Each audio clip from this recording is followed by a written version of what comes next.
It's the new year, you want to lose weight and you don't know where to start. This is going to be a step-by-step guide on how you're going to lose, maintain, keep the weight off for good.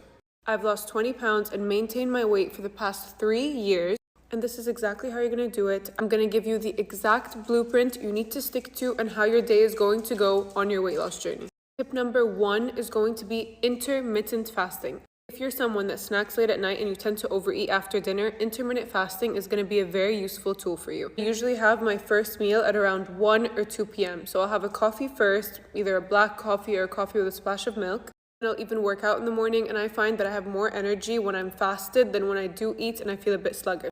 So what I did is I would have my first meal at around 2 and my last meal at around 8 or 9.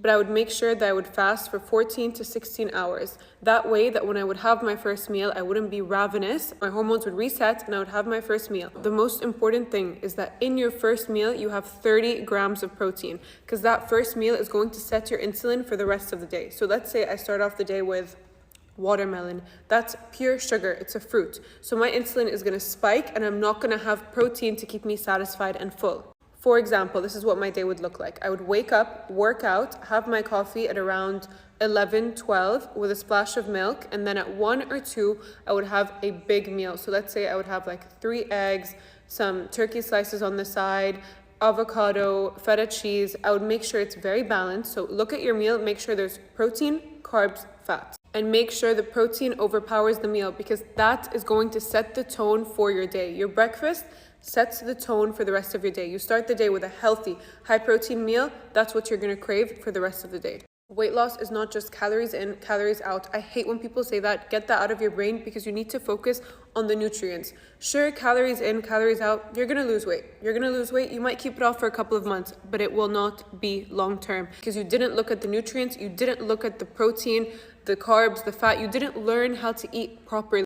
When you learn how to eat properly, that's how you keep the weight off, because you know what's going into your body. That's why, for me, tracking my calories worked. I don't believe all of this, like, tracking your calories is an eating disorder. It's an eating disorder if it triggers you. For me, I looked at it with no emotion. It was math. If I have a certain amount of calories for the day, let's say 1,600, I'm in a 400 calorie deficit because I'm working out. That was super helpful for me, because I could fit in the foods that I wanted. I want a Mars bar, it's 200 calories. I can fit it in. So this is what works for me, again. So anyway, I would start the day with a high protein breakfast, let's say 400 calorie breakfast. And I would make sure to eat 2 big meals in the day. So tip number 2 is to have high protein snacks. So when you're having snacks in between meals, you don't want to have something that's going to make you super hungry. You just want to have something that curbs your appetite until the next meal. So for example, I would have an apple with Greek yogurt. Try to always pair your carbs with a protein. So think of it like this. If I have watermelon, for example, I'm going to have this watermelon with a bit of Greek yogurt, this watermelon with a protein shake, or just a protein shake, whatever you're craving. You don't need an expensive protein powder. You don't need an expensive anything. When I was losing weight, I would just focus on whole foods. So anything that came in a package, I would limit it to once a day. So protein bar, once a day. Just because I wanted to make sure that I'm eating whole foods so my cravings are at bay. So intermittent fasting, high protein snacks, and high protein meals. Number 3 would be tracking your calories. This is not going to work for everyone. I'm not saying to do this, but I'm saying if you think that it's not going to trigger you and you think that it's a safe and healthy way for you to lose weight, by all means do it, because that's what worked for me, and it's not a long-term thing you have to do. Now I kind of intuitively eat, and I know how many calories are in my food because I did it for so long. So many websites that you can go into and find your calorie intake if you want to lose weight. So let's say, for example, I'm eating 1,600 calories a day. That gave me more peace, because let's say I want to eat out with my friends. I want to eat food that's not necessarily healthy. It all fits. All foods fit. Nothing, I didn't have to cut anything out. I didn't have to do anything drastic. I could fit in all my foods as long as I was conscious of the calories. That's why I really do believe in moderation. But it's not easy. When I was trying to lose weight, I'd find it so frustrating. People are like, just have half the cake. Have half of this. Like, I don't want to have half. I want to have the whole cake. But when I would know how many calories are in things, I was like, okay, I can't have the whole cake right now, but it would make sense in my brain, if that makes sense. Tip number 4 or 5, I think tip number 4 is cutting out sugar. This, honestly, I hate to say it. I really, really do. But honestly, it made a very big difference in my cravings. The second I cut out sugar, it limited my fruits, more so berries, right? But trying to maintain a high protein, high fat diet is honestly the way that I maintained and kept off my weight.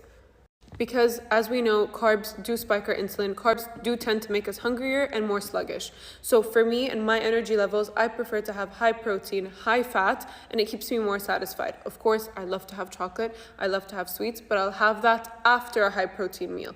So let's say I'm really craving chocolate, a pastry, a cake, whatever. I'll have my meal, so let's say chicken and sweet potato, chicken and rice, whatever, my carb, my protein, my fat. Let's add avocado in there. After I'm done, I'm going to have a slice of cake or whatever, but I'm not going to have cake on its own because I know myself, if I just have a slice of cake, I'm going to want 2 or 3. But because I curb my appetite with protein and I'm not saving my calories, I'm eating intuitively. Tip number 5, and this is a mistake I used to do so much. Please, if you take anything from this video, do not hoard your calories. This doesn't work. It doesn't work. I've seen it time and time again. When you wait till the end of the day and you've starved yourself the whole day, you had an iced latte. Actually, I'm going to call you out right now. If you have an iced latte, a protein bar, and you're like, oh my God, I'm not hungry at all. It's like 9 p.m. You're going to binge at night. The clock is going to hit 9 and I'm going to see you in that kitchen demolishing all the cupboards. So don't hoard your calories. I'm calling you out because I know so many girls that will just have a large iced latte, a protein bar, or a couple of fruits, and then it's 9 p.m. and they're starving and they're eating everything in the cupboard and they're like, okay, diet starts tomorrow. Diet doesn't start tomorrow. Your mindset is what starts the diet. So be full, be satisfied, and then once the clock hits 9, you're not going to be ravenous. You're going to be like, wait, this actually works. Like now, I'm the thinnest I've been and I probably eat the most, but I eat a lot of volume. I'm eating throughout the day. I'm making sure I'm not going 3 hours without food, 4 hours, because I never want to get to the point where I'm ravenous and I need to eat everything, because then you can't make good, healthy decisions. If we're late at night and I'm just starving, I'm not going to go and get a quinoa bowl. I'm not going to eat quinoa. I'm going to want something high fat, high carb, because that's how your brain works. It's trying to make you survive. So once you get that and once you understand that, you can help yourself. And my last and final tip, do not do a cheat day. Cheat day is another word for a binge. It's glamorized on TikTok, it's glamorized on YouTube. This is not a healthy way to eat. Weight loss should not be so difficult that you need to have a designated day of the week where you're just eating everything in sight. You can have a cheat meal, but it's not a cheat because you're not cheating. I hate that connotation. Every food fits if you want it to fit.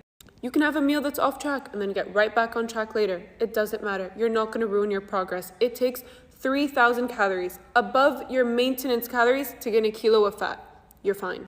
I could do so many of these tips, so please tell me if this was helpful.